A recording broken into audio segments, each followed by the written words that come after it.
যাদের মনে অনেক দুঃখ, মুখে হাসি নেই, তাদের জন্য আজকের ভিডিওটা। আমাদের সমন্বয়ক বিনোদন সমন্বয়কদের মুখের ব্যবহার দেখেন আর নিজে খুশিতে একটু হাসাহাসি করেন, দেশবাসীকে দেখার সুযোগ করে দিবেন। আর আমাদের বাংলাদেশ সাংবাদিকদের উদ্দেশ্য করে বলতে চাই, যদি আপনাদের লজ্জা শরম থাকে তাহলে আর ওদের সামনে সাংবাদিক সবাই মিলে ব্রিফিং করার জন্য আর ছুটে যাবেন না। না থাকে তাহলে আপনারা অবশ্যই যাবেন। সবাই ভিডিওটা দেখেন আর দেশবাসীকে দেখার সুযোগ করে দিবেন। যখন আপনারা কথা বলতেছেন জনপ্রশাসন মন্ত্রণালয় সংস্কার কমিশন, তখন আপনাদের জনপ্রশাসন সম্পর্কে যে কিছু বেসিক বিষয় একটু চিন্তা ভাবনা করে একটু পড়াশোনা করে আসার দরকার ছিল। সেই জায়গা থেকে আপনারা মানে একটু ঘাটতি দেখা গেছে। ঘাটতি মনে হচ্ছে আপনার? আমরা পড়াশোনা করে আসিনি মেহেদী ভাই, এই কথাটা আপনার বলা উচিত হলো না। আমার কথা শুনেন, আপনি বলতে পারেন এখানে কারা কাজ করেন আপনি? ছেলে যখন বলে বাবাকে যে বাপ আমি তো তোমাকে জন্ম দিছি, তুমি তো আমাকে জন্ম দাও নাই, ঠিক এরকমই। আপনি আগে তো বিতর্ক জড়াই গেছেন, আপনি কি করেন? আপনার আমার বাচ্চার আমার ছেলের এগুলোই হচ্ছে সমন্বয়ক, মেধাবী সমন্বয়ক। প্লিজ ওকে, হ্যাঁ আপনারা শুনেন, আপনারা বলে শেষ করে দেন। শুনেন প্লিজ লিসেন টু মি।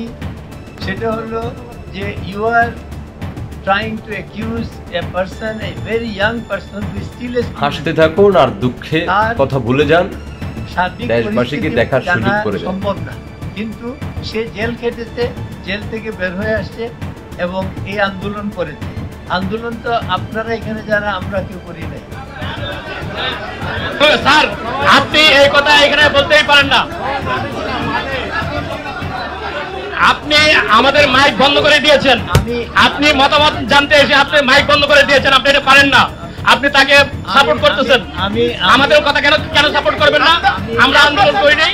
কথাটা একটু শুনেন, কোনো চাকরি করি, তারা চাকরি করছেন, নাহলে তো বলতেন যে এই কমিশন ওয়ার্কেবল হবে না। আমি চাকরি করি। এই কমিশন কিভাবে ওয়ার্কেবল হবে? এই কমিশন এই 3 মাস কেন, মিনিমাম 1 বছর সময় দরকার একটা কমিশনের। গুরুত্বপূর্ণ, আপনি কয়টা দপ্তর থেকে ইনফরমেশন নিয়েছেন যে কি ধরনের প্রবলেম হয়, কি ধরনের ফর্ম আছে, সেই ফর্মে কি পরিবর্তন আনতে হবে? সেটা যদি না হয় এই কমিশন কিসের কমিশন?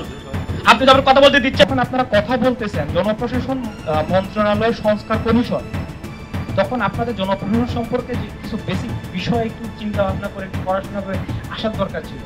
সেই জায়গা থেকে আপনারা মানে একটু ঘাটতি। সবাই একটু ভিডিওটা সর্বোচ্চ শেয়ার করে দেন, দেশবাসীকে দেখার সুযোগ করে দিবেন। সরকার দিয়েছে এবং প্রত্যেক কমিশনে একজন করে ছাত্র প্রতিনিধি দিয়েছে।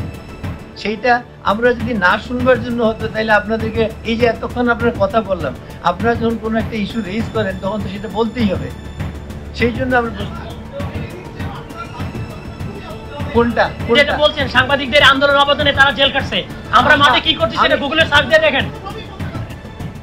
প্রত্যেক কমিশনে ছাত্র প্রতিনিধি রাখা হয়েছে। এই ছাত্র প্রতিনিধি সাংবাদিকদেরকে বলে পড়াশোনা করে আসতে। বেয়াদব। সাংবাদিক ভাইদেরকে থ্যাংক ইউ। একজন সাংবাদিক তো বলেই বসলেন, আজ আমার ছেলে চেয়েও ছোট, সে আমাদেরকে এইভাবে কথা বলে। বেয়াদব, সক্রেটিস হয়ে গেছে এক একটা, নাকে টিপ দিলে দুধ পড়ে। আর আন্দোলন কে না করেছে? সবাই আন্দোলন করেছে, দেশে বিদেশে প্রত্যেকটা মানুষ আন্দোলন করেছে। আন্দোলন ইতিহাস। আশা করি সবাই বুঝতে পারছেন। সবাইকে অসংখ্য ধন্যবাদ। আল্লাহ হাফেজ। আর দেশবাসীকে দেখার সুযোগ করে দেন শেয়ারের মাধ্যমে। জয় বাংলা, জয় বঙ্গবন্ধু, জয় শেখ হাসিনা।